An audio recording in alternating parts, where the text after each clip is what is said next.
So you need to watch it so you can understand what we were talking about, the Metallux being suspended in that clear epoxy, and now it's settling and it's flowing and it's moving.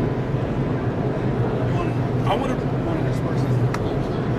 Marble right now. So you guys can see some of these pinholes, some of these outgassing bubbles. What's that cause from? First of all, the slab's not even 30 hours old. Number two, we were just mixing our Metallux. Anytime you're mixing an epoxy or anything, the more you mix it, what do you do when you're mixing it? You're entraining air. So I would recommend when you guys are doing a metallic job, mix your Metallux the night before, get them mixed in there, let that air get out, let it, release itself. I mean, if you guys would have saw the epoxy when Bill poured it, there was probably 70 or 80 bubbles at the top of that resin. You do that the night before, that air has time to get out, you go to the job, you have to stir it for maybe 5 seconds, and you're ready to use it. So again, some of it's common sense like that.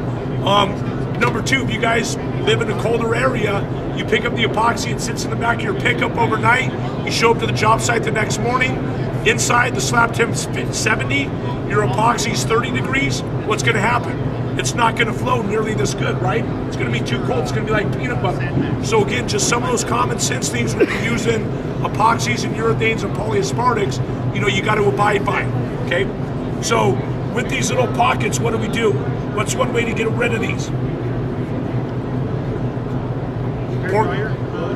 You can blow it. I mean, that's great on this slab, but you call me from a 15,000 foot showroom for Ford, I'm going to tell you to blow it. Yeah, you're going to tell me to go pound sand, right?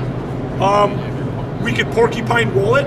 Remember, we don't want to change the texture. If I took a 1/4 inch nap roller and threw it in there right now, it would completely change the dynamic of this floor. Okay, so first of all, we can porcupine roll it.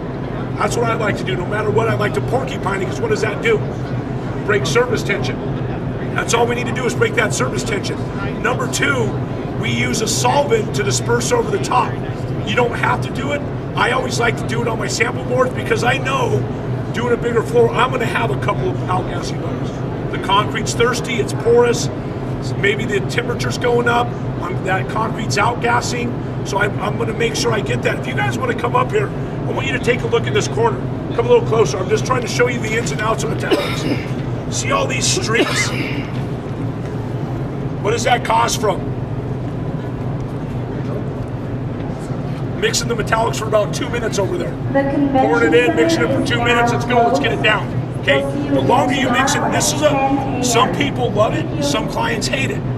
This is a component of not mixing your Metallux long enough. Remember, once you get it in that resin, they want to clump together. You can't see it, but obviously you can see as this epoxy starts to flow, you can see all the unmixed Metallux. So if you like the look, mix them shorter. If people complain about this, you want to mix it longer, okay?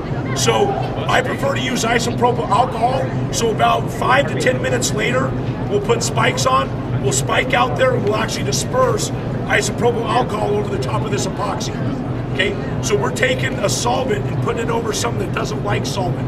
That's what starts to create those hammer tones and that modeling. Number two, it breaks the surface tension, allows those outgassing bubbles to close themselves and lay down flat, right? So if you guys don't like isopropyl alcohol, now's the time to probably go and have a beer. Okay, so say for example, you mix the Metallux